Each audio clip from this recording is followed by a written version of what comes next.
You're listening to the Cricket Podcast.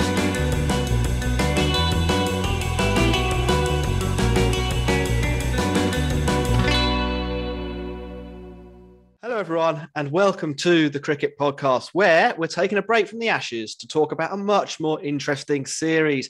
India, they have travelled to South Africa. They've gone 1-0 up, and now they are playing the second test in Johannesburg at the Wanderers Stadium.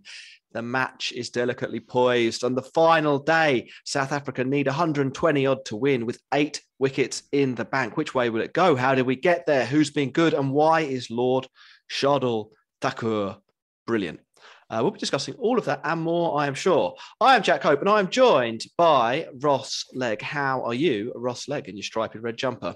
I'm good, mate. Second podcast of the day. Did one to start the day. Now I'm doing one here, and now I'm going back to work again after this. So I'm living my best life.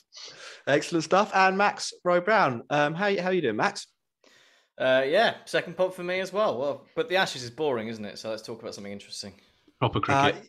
Yeah, it is. I mean, like it was a boring series already, England v Australia, and then it rained, and it kind of doubled down on the boredom. Fortunately, though, this series has been pretty lit so far, and we did wonder a little bit, I think, whether India would run away with it. But South Africa, they're fighting really hard here, and they've given themselves a great chance of leveling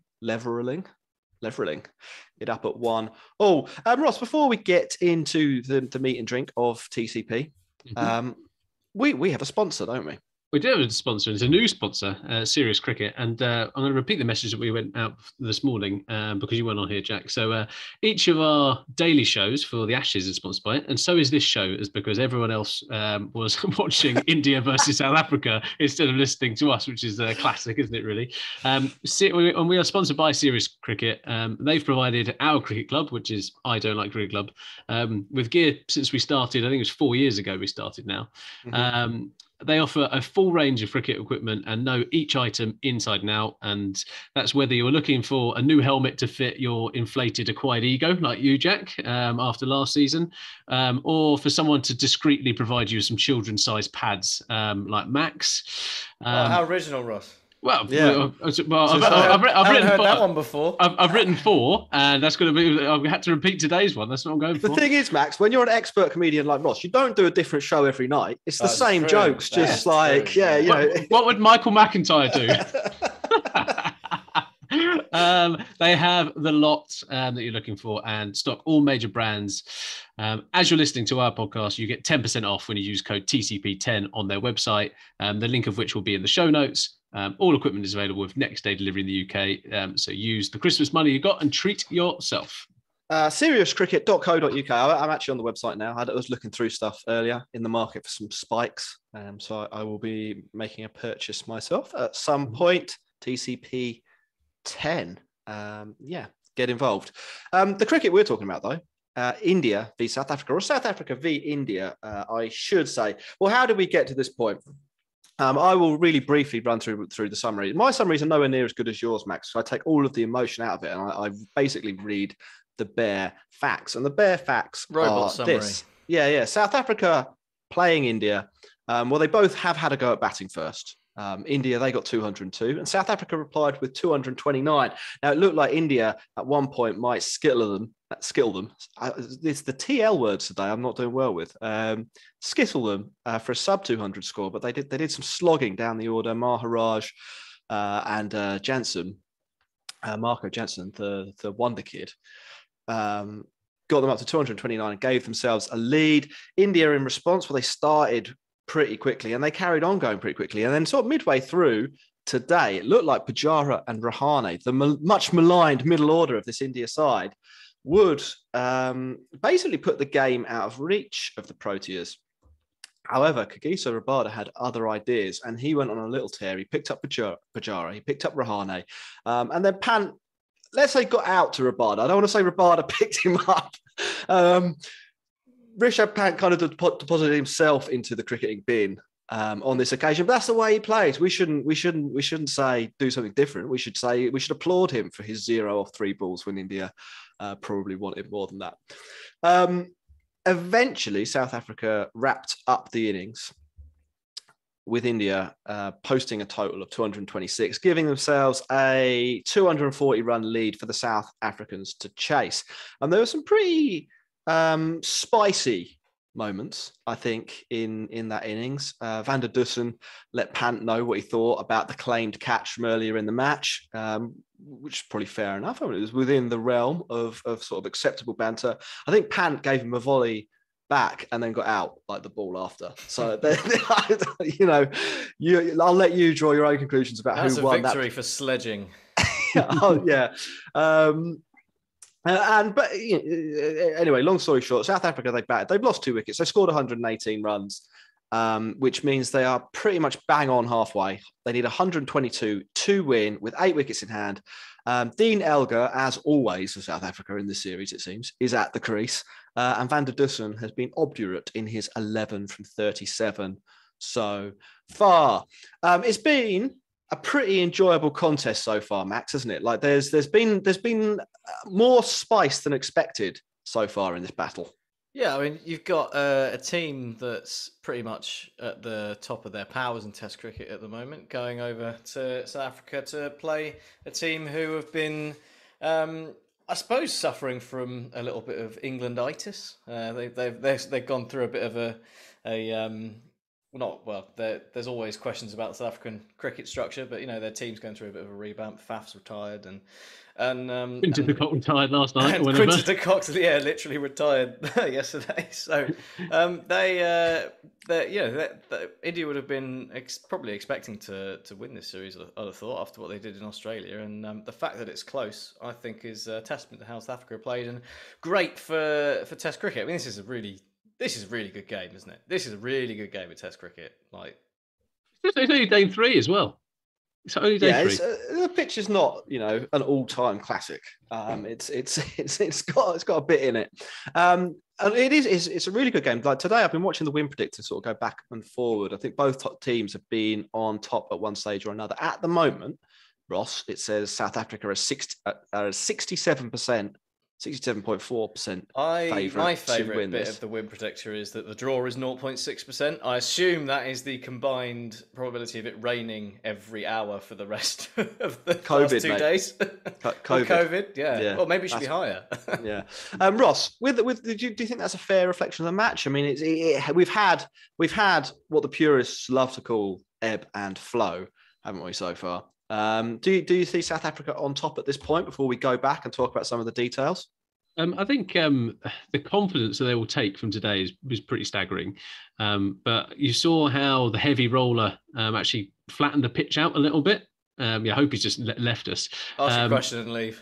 But you saw how the heavy roller flattened it out, and actually it was pretty good to bat on. And I know that Rahane and Pujara, or Pirane, as I'm going to call them from now on when they bat together, that they were aggressive in their stroke making. They did play a few full shots and got maybe a little bit lucky, but actually that's how you have to play on a wicket like this. There's going to be a ball with your name on it, and I think early tomorrow morning is where South Africa need to make up that 60 runs or so pretty quickly. They can't go out and just try to survive. They've got to use the pitch coming together, and it's just slowly going to break apart, and try and capitalise on that morning session. Is Dean Elgar the man you want to try and capitalise on that session? Probably not, but Dean Elgar is Dean Elgar. I was quite surprised at some of the people going, why is this guy like this? This is Dean Elgar's career. Like, he's only ever batted this way. And Max, he's a Surrey lad. He's a hero. He's an absolute hero. I'll have no bad words said about Dean Elgar. What a guy! Was it you or Jack Ross that posted the inflammatory Twitter thing? Yeah. Well, it depends which one. Probably me. The one asking why Pujara gets all the plaudits for sticking around when Dean Elgar is called lucky. Well, in fairness to you, you kind of we got the answer today, as well, not the answer, but the answer to some of the criticisms of your point, where some people were like, well, Pujara was getting battered with the ball hitting him all in the chest and the face and wearing him, and Dean Elgar just kept missing the ball. Well, today he just kept getting the ball in the face and the hands and the chest and the arms. So you got your wish, and Dean Elgar is a gritty fellow, and every bit a Test cricketer. What would England give for someone like Dean Elgar. More power to Dean Elgar. Dean Elgar and Dom Sibley opening the batting. How about that? That could have been Surrey. Imagine. Yeah. I think South Africa are going to win this match. I know we're sort of doing this in reverse, but I think, Ross, you make a good point about the pitch. It does seem to have got a little bit easier. Maybe not to stay around, but certainly to score. The scoring rate today and for the second half of yesterday was pretty quick. If you look at the South African bowling figures, for example, Rabada's going at 3.85, Duan Olivier 4.25, and Gidi 4.23. Marco Jansen 3.94. That's a fast rate for sort of day three of a pretty close test match. And a couple of the Indians are getting knocked around a little bit. Bumrah's gone for 42 from 10 overs. Now I know there've been a couple of streaky shots in there, and you've talked about that a little bit, but it could be done by lunch effectively, couldn't it? There's definitely the like you pull out one thing and the whole house falls down. Like that could easily happen to South Africa. So that's England fans are very well prepared for that kind of stuff. But I used the word obdurate for Rassie van der Dussen's thing, and this South African side under Dean Elgar are that. You've seen the fight from them. They've still got Bavuma to come in, who's in a rich vein of form. I think Rassie has a point to prove in this innings, and I think if he can come out and actually play some aggressive shots, then that would be a pretty good place for them to be in. The risk I do see is that after Bavuma, as much as we talk about Wunderkind, Marco Jansen, I'm not expecting much from their new wicketkeeper. Maharaj is all right, and then we've seen Rabada hit a few. I'm just not too confident about that lower order against someone like Ashwin. If you need a bowler to hit 6 off the last ball to win a game, Rabada's not the worst choice. Yeah.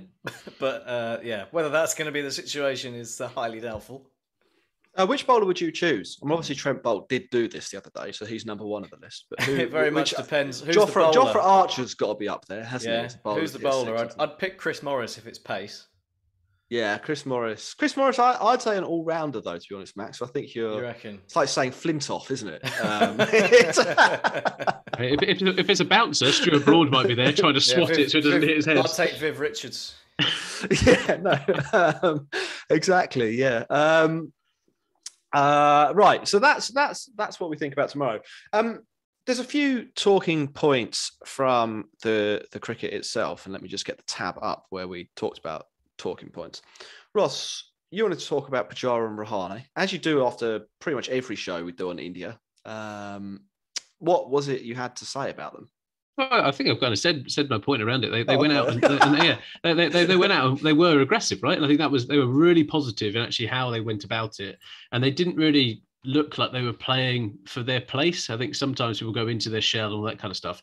They were just like, do you know what? We hit Soddle in the first innings, literally Soddle in the first innings.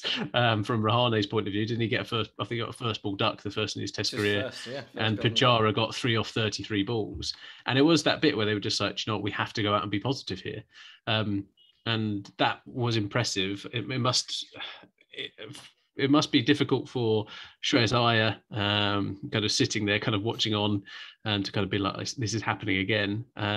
But sometimes you have to back your players, and they are clearly in that side at the moment to offer that experience, and they showed that experience today. And they'll definitely be a little bit frustrated that they didn't go on and hit 70 and 80 each, or one of them convert to 100. And Rabada ripping those guys out meant that South Africa had a chance, and it's quite more than a chance now to win, I think. Yeah, Rabada, I mean, he's phenomenal. I think in this match, he just went past half the number of wickets that Dale Steyn has taken for South Africa at a better average. I know there's some noise in there. It is easier to bowl fast now than it was for most of Dale Steyn's career, and I think you probably have Steyn as South Africa's number one bowler of all time still. But Rabada's career so far is pretty phenomenal, and he's right up there, isn't he? You know, we talk a lot about Pat Cummins. And he's only 26. Yeah, we talk a lot about Bumrah, but he's got to be in that conversation, I think, hasn't he, for premier fast bowler in the world? I think he's certainly got the fast bowler's fire inside. Like, he's aggressive. Like when he's pumped up, he is fantastic to watch.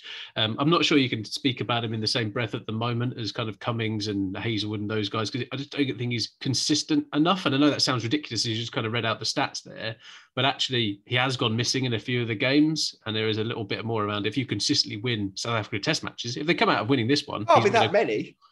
Well, it's got a bowling average of 22 and a strike rate of 40. Yeah. I mean, like, he's either missing or he's all over the place. Is that what you're saying? Yeah, that's exactly what I'm saying. I think I'd take a guy who every other game was better than that. Yeah, I just don't think at the moment. I wouldn't say he's in the top 3 bowlers like I thought you were kind of suggesting there. Well, no, I would. That is what I'm suggesting. And I'd probably say overall, the best all-round pace bowler in the world is Bumrah. Like across formats and so on, and the skill that he has, I don't think there's another bowler in Test matches. I'd maybe have Cummins over Bumrah, but Rabada is properly up there. Certainly in Test matches, maybe not so much in white ball stuff, but he's a better white ball bowler than Cummins. I'd venture. So I don't think he's far out of that conversation for best bowler in the world, particularly with Jofra Archer out of the picture at the moment. So it's good. It's good is what I'm saying. He gets out the two South Africans, the two South Africans, the two Indian batters who were set and looked like they were taking the game away from the Proteas. Then there's a bit of a batting collapse, isn't there? Well, not really a batting collapse. I'd say, how do you describe this? A subsidence. So they are 155 for 3, leading by 120. If they double that score, then that's what they, you know what I mean. They scored another 100 for 7. That's not so good. Rishabh Pant, is it just the way he plays, or was that particularly dumb? Max. Well, everyone will just be sitting there saying, "Well, what if he'd scored 40 off 30 balls, and the game taken the game away?" You know, I think we're going to have to stop having a conversation about whether we think what Pant did was stupid, because he's always going to do it. So it's just like if you want if you're going to pick Pant, that's going to happen sometimes. That's the risk you take. Is there not a bit around the more you play Test cricket, the more you kind of mature and actually understand how you play the game a little bit more? Like, I can understand Pant, say a couple of years ago, being like, that's how he plays the game. He takes it to the bowlers. But in Australia, he didn't just come out and try to swing from ball 1. Like, there was a little bit of measuredness in there. There's a little bit of maturity that he showed in that batting, and he was still aggressive. Here, he was nowhere near it. Like, he literally just slicked off, and it was that bit that in a game against England, which they lost. Like that was stupidity. And I think he maybe just needs to stop trying to hit the ball so hard. Oh, Max, no, don't be saying horrible things like that. We want to see all action cricket, but there is a bit here around in that moment. India's bit was, do you know what? Why don't you spend 10 balls just understanding what this pitch is like, and then be like, do you know what? It's not for me. If he gets out of the 11th ball after that, he can go back and I gave it a go. Two balls and then tracks him. I'm going to have my pie and eat it a little bit here, and I'm going to say that I think it was really dumb batting, but I also understand exactly why Rishabh Pant did what he did, and probably if I were him would have done the same thing. I think there was some really interesting stats around sort of deeper stats about Rishabh Pant as a Test match batter. He effectively takes way more risks than anyone else, or the average top 6 batter in the world. He gets out quite a lot more often when he does make a mistake, but scores runs way faster when he makes those mistakes as well. And it all sort of, that combination of things suggests, and I can see, I don't know if this was his thought process, I can see how him knowing his game is that on this pitch made him think, if I go for it and score 40 or 40 here, then that's my best chance of getting the 40 runs that I need to have made a positive contribution. Now, in other words, I don't 100%. If I'm speaking as Rishabh Pant here, I wouldn't be 100% confident that playing another way would be best for me to produce the 40 runs that would be success in that situation. I have no issue with that whatsoever. What I do have an issue is people trying to think that Pant is superhuman. I reckon Pant has played a game of cricket. Like he has been in bio bubble after bio bubble. Went to Australia, went to the IPL, then came to England to play against New Zealand, then played against us, then went back to the IPL. Now he's playing captain in the IPL for the first time as well. Captain in the IPL, played in the World Cup. Now is over in South Africa. Now that's a heavy workload, and going out and batting like that all the time with that kind of freedom, I think needs a little bit of careful management. It's my view. Yeah, I do wonder, and this might sound ridiculous, whether he's one place too high in that batting order, especially if they're not all firing. I don't know how you construct an India side where he does bat at 7. They probably need Jadeja to be way better at batting than he is. And he's already pretty good. Jadeja's pretty good, mate. He doesn't have any test centuries. Would you want Jadeja as your number 6 either? Probably not. I mean, it's not right against England this year. I wouldn't want him as my number 6 in Test cricket, though. I would rather Pant was my number 6, but I don't think Pant is an ideal number 6. Look, it's not comparing anyway. England are not the bar here. No. Like, you don't use England as your example about what good looks like. I'm saying, right, let's say that's what I'm saying. It could always be worse. Over the last 3 years, you'd probably say recent results, a recent result aside, that New Zealand are the model for what you want a Test batting lineup to look like. I don't think Rishabh Pant would be batting in the top 6. Rishabh Pant wouldn't be batting in the top 6 there. I think India probably have the resources, the talent base to get closest to what to the New Zealand model of the current Test nations. And so I guess what I'm saying is you need to find another world-class all-rounder India. Yeah. Just get the Lord in the nets for long enough. Well, I'm glad you mentioned him. I'm glad you mentioned him because we need to talk about Lord Shardul Thakur. Where do you want to start, Ross? Lord Shardul. Do you want to start with the batting, the bowling, the wobble scene? It's Yeah, I've never seen a more outpouring of love on Twitter than there was today, and when he took 7 for in the first innings. Like the guy is just, I called him an enigma on our Twitter, and he just is. Like you look at him and you're just like, how is this guy good at cricket? And then he just seems to pick up wicket after wicket, contribute with the bat. It's just. There's just something about it. We have, obviously, if we're always going to bring it back to England, we have Sam Curran, obviously makes things happen. Shardul Thakur is 3 times the player of Sam Curran in terms of his size. In terms of his magic that he's got. I think he's performed brilliantly in this. And there was some people kind of criticising, if he's not going to bowl, then what's he doing in this side? Well, he is bowling and he's doing pretty bloody well. And there's a bit of a change of approach. So in England, he was able to sit outside kind of off stump and bowl his away swingers, right? And be able to be that defensive foil for the other bowlers. Here, he's had to change tact and actually use some of the stuff that he's taken from kind of his shorter format games and actually attack the stumps, figure out actually bowling cutters into the pitch and actually just try and take those wickets. So it shows that the versatility of him. I think he's a much more skillful player that I think people have given him credit for. He's been bowling this ridiculous wobble seam thing. That's just I don't know how. I actually don't know how he does it. It's not a cross seam, but it might as well be. But it moves almost like the sort of half the circumference of the ball from side to side before it pitches. It's mad. It's cricket's version of the knuckleball. Like the perfect example of this is how he got Aidan Markram out today.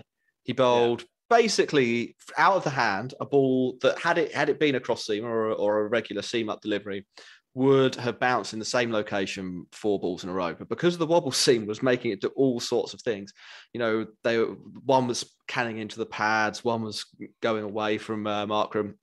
And eventually pitched one up. And Markram literally had no idea what was going to happen. He was out, nearly out LBW twice in 2 balls, and then was out off the third delivery LBW.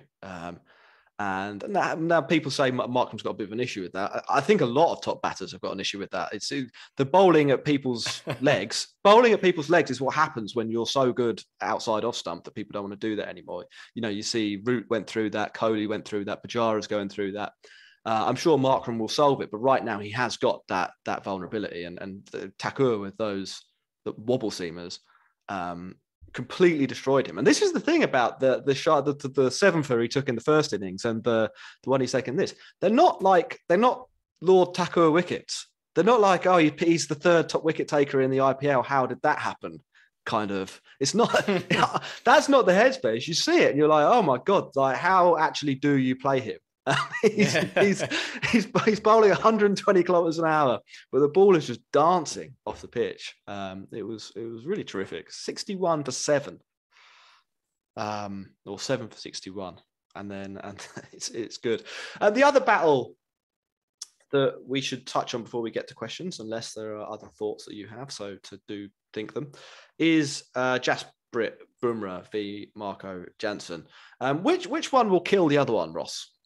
I must admit, I do like the attitude that Bumrah has. Bumrah's got just like, I'm this fucking good at bowling, leave me alone kind of thing. And when he's batting, he's just got a bit of attitude. Marco Jansen he's 6 for 8, isn't he? Yeah. So 6 for 8, but he's stick thin. He's kind of thinking he's a bit of a hard nut, but he looks like DJ Qualls out of the 2000 classic film Road Trip. You ever seen that? No. There's a real skinny guy in that, so I'll put him up on our Twitter. But genuinely, he's absolutely. If you Google it now, you'd be like, that is exactly who Marco Jansen is. What's his name? DJ Qualls, Qualls. And there's just a bit around it where I can't really take him too seriously, but he's playing really well at the moment. And in that fight, I don't know, a pretty good one.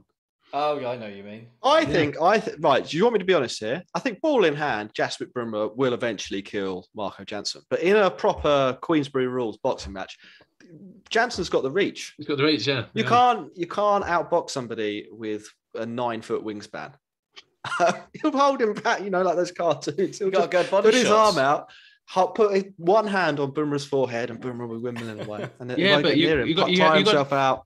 You've got to take into consideration like the awkward positions that Bumrah could get himself into from the bowling action. True, yeah. Perhaps he's pretty good at Muay Thai or something like that. Maybe he's got a bit of the martial arts for we him. don't know. I would quite like to see it though. Bumrah, when he was back, did you see when he got hit 2 balls in a row? Did you see after the first ball, he was brushing down his shoulder? It's just like it was no business. And then, obviously that was after he bowled 2 pretty good bouncers. They didn't hit Jansen, but they really, like, one of them had him rolling around on the floor and swearing in Afrikaans. He didn't embarrass himself like Trent Bolt did last night, did he? Did you see it this morning? No, I didn't know. There was a Taskin, I think, bowled him like a beamer, and it went past him, and Trent Bolt's gone, "Whoa, ref!" Like, just had the thing.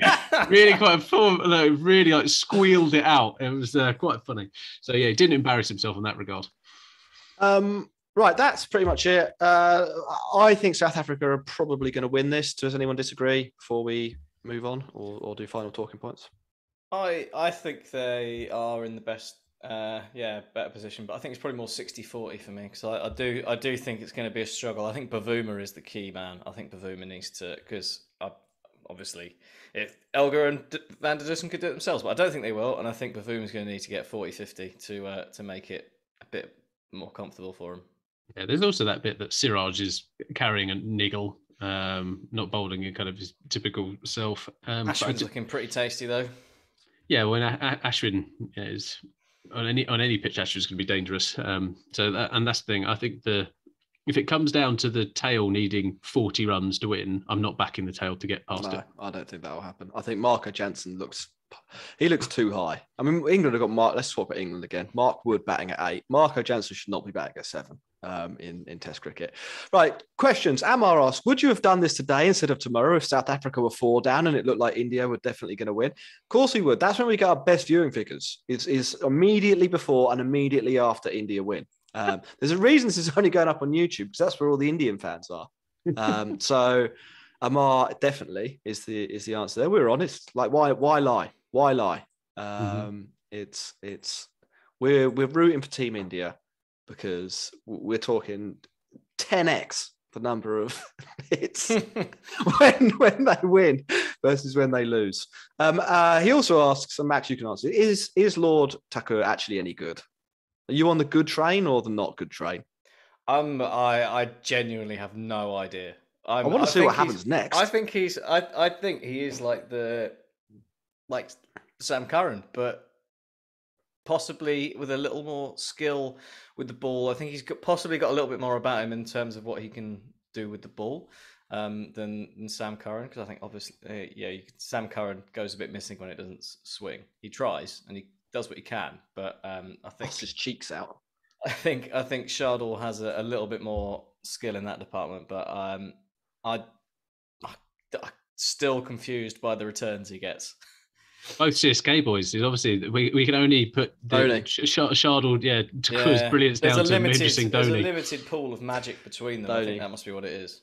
Yeah. Ross, you can answer this one from Knackle, friend of the show. Does Dean Elgar need to be hit by fast-moving cricket balls just to feel something? Well, one explanation. There's a bit of it takes a special breed to be a Test match opener, and Dean Elgar has batted the same way for the last 10 years of his career, 15 years of his career.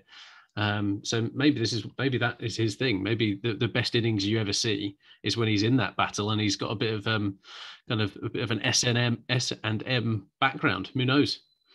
Yeah. And Max, we'll finish, I think, with this one because it's an interesting question, although it's probably slightly premature. Who are they going to drop for Kohli in the next match? Now, my money is on Vihari, even though he batted pretty well today. I think Vihari, they'll chop him. Yeah. Does anyone disagree? No. I mean, you might have thought that Vihari they could use Vihari for a few overs, but they haven't even needed to do that. So can't see that being the case. I think Pirani have saved themselves once again, Ross. Right, if Vihari comes on to bowl, they've done something seriously wrong in their team selection. That's like Ollie Robinson bowling spin. Right, lads, let's wrap it up. Ross, who are our sponsors one more time? So they are Serious Cricket. They're just Serious Cricket. Serious Cricket. Serious Cricket. Let's just make it. It's just one serious here. Yeah, Serious Cricket. Because you are a valued listener, a valued watcher, you get 10% off when you use the code TCP on their website and all equipment, which has next day delivery if you're in the UK. They do ship worldwide as well. If you're one of our India fans and you're tuning in, go and have a look. It's always nice shopping for new gear, isn't it? And it's new gear season. You can get it. Yeah. Jack's after some spikes. I'm after some spikes. What are you after, Ross? Yeah. I've got all the gear I need, mate. Okay. What a salesman. Wrong answer. Gloves. Actually, that's a lie. I need gloves. At the Cricket Pod on Twitter and Instagram. Bye-bye.